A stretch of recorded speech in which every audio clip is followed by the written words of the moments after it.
première fois que je me prête à l'exercice, donc je vais probablement être très mauvais.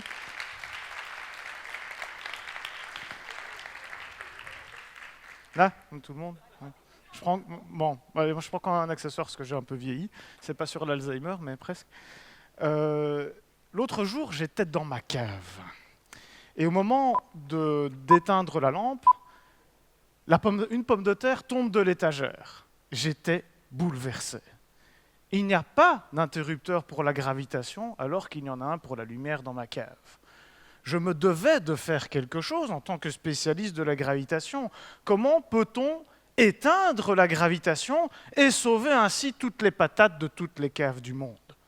C'est une question existentielle importante, parce que des 4 forces fondamentales, la gravitation est la seule pour laquelle nous n'avons pas d'interrupteur. Alors je suis allé sur Glouglou, j'ai tapé générateur de champ gravitationnel et j'ai trouvé plein d'exemples dans la science-fiction de générateurs de champs gravitationnels, dans tout plein de super films de science-fiction.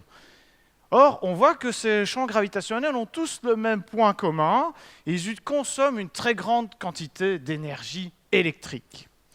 Alors j'ai réfléchi un peu, ça m'arrive de temps en temps, et puis je me suis dit, mais que ça soit des pommes de terre Charlotte, des Binches, ou même des pommes de Newton, tous les fruits et les légumes tombent de la même manière.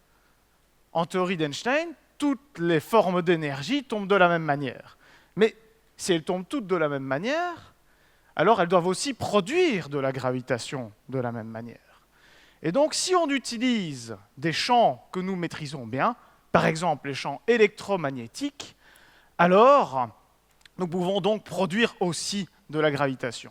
Et donc, à la base de mon buzz, il y a la résolution d'un problème en relativité générale qui est simple, la forme de l'espace-temps autour d'un électroaimant.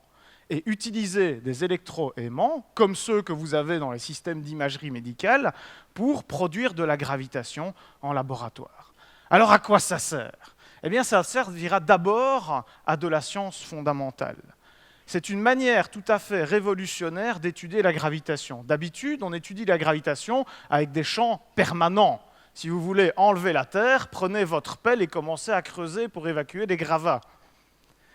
Avec des champs magnétiques, on peut les allumer, les éteindre à volonté, tester la gravitation d'une manière dont on ne l'a jamais fait, parce qu'on teste la gravitation avec des systèmes composites, des systèmes mélangés, pas avec l'énergie pure, par exemple, d'un champ électromagnétique.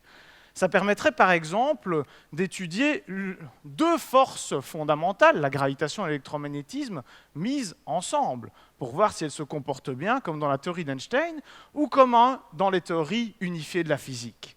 Alors au fond, est-ce que la clé d'unification de la physique ne serait pas dans la patate ?